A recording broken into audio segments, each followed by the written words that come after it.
आज की वीडियो में हम डिस्कस करेंगे difference between gas and vapour.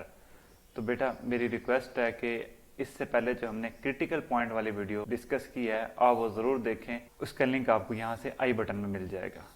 तो बेसिकली बेटा मैटर की जो स्टेट्स होती हैं वो चार होती हैं, सॉलिड, लिक्विड, गैस और प्लाज्मा। अब बेटा ये वेपर कहाँ से आ गया? वेपर बेटा जब हम किसी लिक्विड को गैस में कन्वर्ट करते हैं तो वेपर एक इंटरमीडिएट फेज है। तो पहले मैं आपको इसका आइडिया और कंसेप्ट शेयर कर देता हूं, बाद में जो है ना हम इसकी डेफिनेशन देख लेंगे। यहाँ पे बेटा हमने temperature specific volume diagram show की एक प्योर सब्सटेंस की, और यहाँ पे मैं अज्यूम कर रहा हूँ कि मेरा वो प्योर सब्सटेंस वाटर है।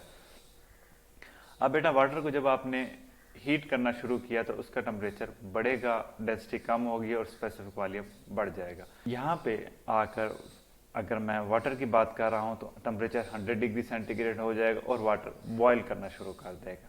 अब वाटर जब बॉयल करना शुरू करेगा तो ये फौरन ही सारे का सारा गैस में कन्वर्ट नहीं हो जाएगा। ये आहिस्ता आहिस्ता बेटा ये सारा रीजन जो है ये लिक्विड भी होगा और वेपर भी होगा। यहाँ पे लिक्विड मैक्सिमम है, आगे जो जो जाते जाएंगे हमारा वेपर बढ़ता जाएगा और लिक्विड कम होता जाएगा, क्योंकि वाटर बॉयल होके गैस में कन्वर्ट होना शुरू हो गया। यहाँ पे आकर बेटा हमारे पास वेपर की हालत में आ जाता है, सारे का सारा वेपर होता है।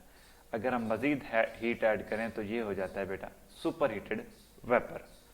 ठीक है बेटा, अब वेपर का आइडिया आ रहा है यहाँ पर। इस सारे प्रोसेस को बेटा मैं समराइज करता हूँ इस डायग्राम के ऊपर।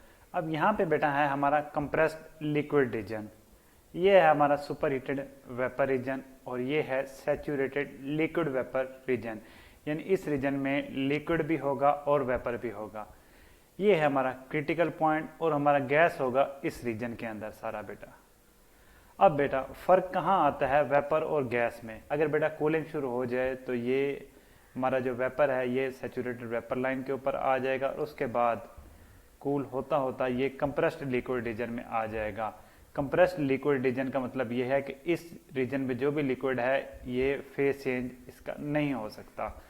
ये वाला जितना भी रीजन है बेटा जो वेपर है हमारा, वो अगर टेम्परेचर कम हुआ, कूलिंग होती है तो वो दोबारा लिक्विड रीजन में आ जाएगा। तो वेपर का मतलब ये है कि लिक्विड से गैस के दरमियान के जो फेज है जिस दौरान वो वापस लिक्विड में आ सकता है उसको हम वेपर कह रहे हैं। इस क्रिटिकल पॉइंट पे ऊपर हमारे जितने भी सब्सटेंसेस हैं उनको हम गैसेस कहते हैं, वो कभी वापस लिक्विड रीजन में नहीं आते। अब हम थोड़ा इनको एक्सप्लेन कर लेते हैं। तो गैस बेटा एक ऐसा सब्सटेंस होता है that exist above it's critical temperature.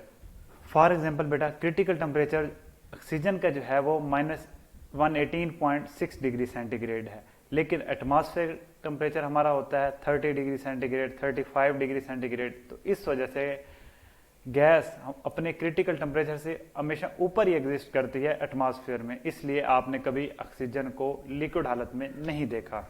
Vapour बेटा एक गैस की फॉर्म है, लेकिन ये क्रिटिकल टेम्परेचर से नीचे एग्जिस्ट करती है। वेपर जो है ये सैचुरेशन रीजन के करीब करीब होगा। अगर थोड़ी सी भी कूलिंग होती है तो इसकी कंडेंसेशन का चांस होता है कि ये दोबारा वेपर से लिक्विड में कन्वर्ट हो जाएगा। जिस तरह एयर के अंदर हमारे वाटर वेपर होते हैं और वो कंडेंस होकर वाटर की हालत में आपको नजर आते हैं। ये आप चेक कर सकते हैं। अगर आप एक गिलास में ठंडा पानी लें तो उस गिलास की आउटर सरफेस जो आपके वाटर मॉलिक्यूल्स नजर आते हैं वो एयर के अंदर जो वाटर होता है वो ही कंडेंस हो चुका होता है। था बेटा difference between gas and vapour. I tried my best. Thank you, good bye.